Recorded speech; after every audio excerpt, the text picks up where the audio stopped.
Is your prostate specific antigen level quietly warning you about a problem you cannot see? You may not feel any discomfort today, but research suggests changes could already be taking place in your prostate without a single symptom.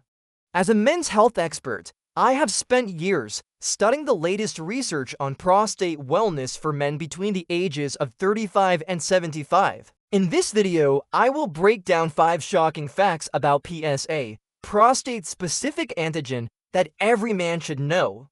These facts are not just numbers on a lab report. They can influence the decisions you make about your long-term health. And if you stay until the end, I will share a simple 7-second daily habit that studies show can help support prostate and urinary health. No pills, no equipment. Your prostate is a small gland about the size of a walnut, but it plays a big role in male reproductive health.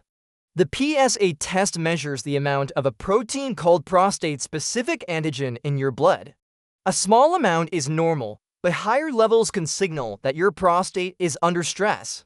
Now here is where many men get it wrong. PSA is not just about cancer screening. Elevated PSA levels can also be caused by benign prostatic hyperplasia BPH, which is an enlarged prostate, prostatitis, which is inflammation or infection, and even lifestyle factors you would never think of. Knowing your PSA is like checking your car's dashboard lights. It is not telling you exactly what is wrong, but it is alerting you that something needs attention. Let us dive into the first shocking fact about PSA. Research from the National Institutes of Health shows that PSA testing does not work like a pregnancy test, where the result is simply positive or negative. Instead, the number you see is just one piece of a puzzle. Imagine to men, Tom has a PSA of 4.5, slightly above the typical cutoff. Mike has a PSA of 2.8, which is considered normal for his age. Without context, you might think Tom is at higher risk. But what if Tom's PSA has been steady for years and Mike's PSA has doubled in just 12 months? That sudden rise could be a bigger concern than Tom's slightly higher but stable number. Here is the practical takeaway. Never rely on a single PSA test result to make a decision. Track your results over time, ask your provider to compare them to your history, and remember that other tests may be needed to confirm what's happening. Moving on to our second shocking fact, age matters more than you think. Studies suggest PSA levels naturally increase as men age. A PSA reading of 3.0 may be perfectly normal for a 70-year-old, but it could be a warning sign for a man in his 40s. Doctors often use age-adjusted PSA ranges to interpret results. For men in their 40s, below 2.5 ng/ml is often considered typical. In the 50s, it is below 3.5 ng/ml. For those in their 60s, below 4.5 ng/ml, and in the 70s, below 6.5 ng/ml. These are not strict cutoffs, but they provide a useful guide. If you do not know your age-adjusted range, you're missing an important piece of the puzzle. The practical takeaway here is to always ask your healthcare provider to interpret your PSA results based on your age, family history, and personal health profile. Now, let us talk about our third shocking fact. Lifestyle impacts PSA levels. This is where things get interesting. Studies suggest that PSA levels can rise temporarily due to things that have nothing to do with disease.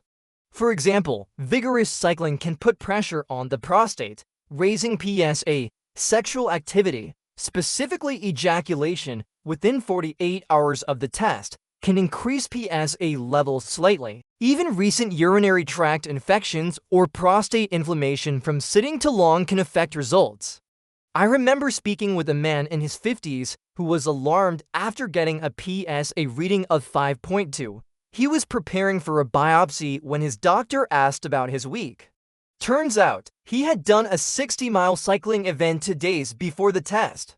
Retesting after a week of rest showed his PSA back at 3.1. The practical takeaway from this fact is to plan your PSA test carefully.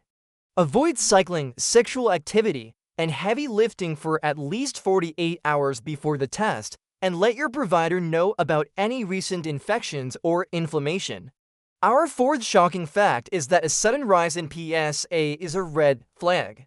Even if your PSA is within the normal range, a sudden jump from one year to the next is worth investigating. Research calls this the PSA velocity, and studies show that a rapid rise can sometimes indicate early changes in the prostate. For example, a jump from 1.5 to 3.0 in a single year could be more concerning than a steady reading of 4.2 for 5 years. PSA velocity can be affected by temporary factors, but it is still a valuable clue that something may need attention. The practical takeaway here is to keep a personal health record. Do not just rely on your doctor's office to store your test results. Having your own record makes it easier to spot changes early.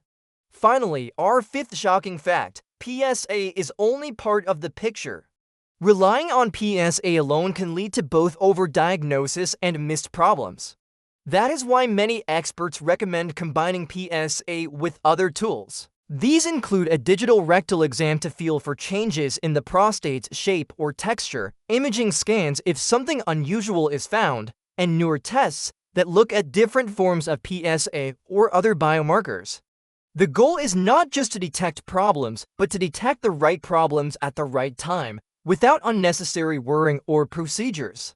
The practical takeaway is to discuss all your options with your healthcare provider. A smart, personalized screening plan is better than relying on one test. Now, as promised, here is the bonus tip I mentioned earlier, the 7-second prostate hack. Your prostate health is connected to the strength of your pelvic floor muscles. Research suggests that pelvic floor exercises, also known as Kegels, can help maintain urinary control and overall pelvic health. Here is how to do them. First, identify your pelvic floor muscles by stopping urination midstream. Then contract those muscles for 7 seconds and relax for 7 seconds. Repeat this 8 to 10 times, 3 times per day. You can do it while sitting, standing, or lying down. No one will know, but your prostate and bladder will thank you. If this video helped you understand PSA better, press the like button. It really helps more men see this information. Share it with a friend or family member who could benefit. Comment below with your questions, and I will try to address them in future videos. Subscribe to our channel for more research-based men's health tips that are practical, relatable, and backed by science. Remember, the information presented in this video is based on research by a men's health expert and is intended for educational purposes only. It does not replace professional medical advice. If you have questions or concerns about your health, please consult a qualified healthcare provider.